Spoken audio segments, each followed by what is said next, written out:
Olongapo City. Ang pangalang Olongapo ay nagmula sa salitang ulo ng apo. Ayon sa alamat, may isang pinuno ng tribo na tinatawag nilang Apo, isang makisig na pinuno at nakipaglaban at pinugutan ng ulo si Apo ng kanyang mga kalaban. Matapos ang matagal na paghahanap, natagpuan ng kanyang mga tagasunod ang kanyang ulo at isinumpa nilang hindi ito malilimutan, kaya tinawag nilang ulo ng Apo ang lugar na kalaunay naging Olongapo.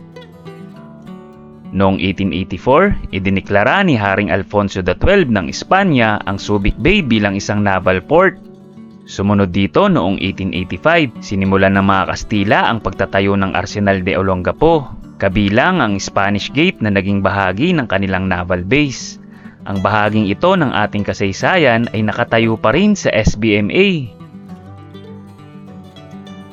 Pansamantalang nakuha ng Pwersang Pilipino noong 1898, ngunit napasailalim sa mga Amerikano noong 1899. Nasakop ng mga Hapon noong 1941 at nabawi ng Amerikano noong 1945. Muling pinamahalaan ng mga Amerikano alinsunod sa Military Bases Agreement ng Pilipinas at Estados Unidos noong 1947 hanggang 1991. Noong December 7, 1959, ibinalik ng Estados Unidos ang Olongapo sa pamahalaang Pilipino. Dito nagsimula ang Olongapo bilang isang regular na bayan.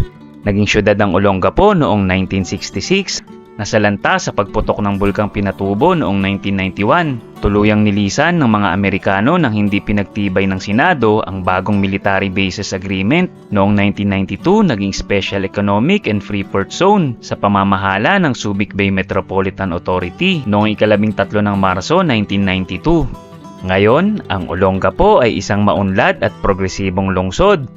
Nakakatuwa na ang ilan sa mga paborito nating pasyalan ay bahagi pala ng ating kasaysayan. Tara, trip tayo!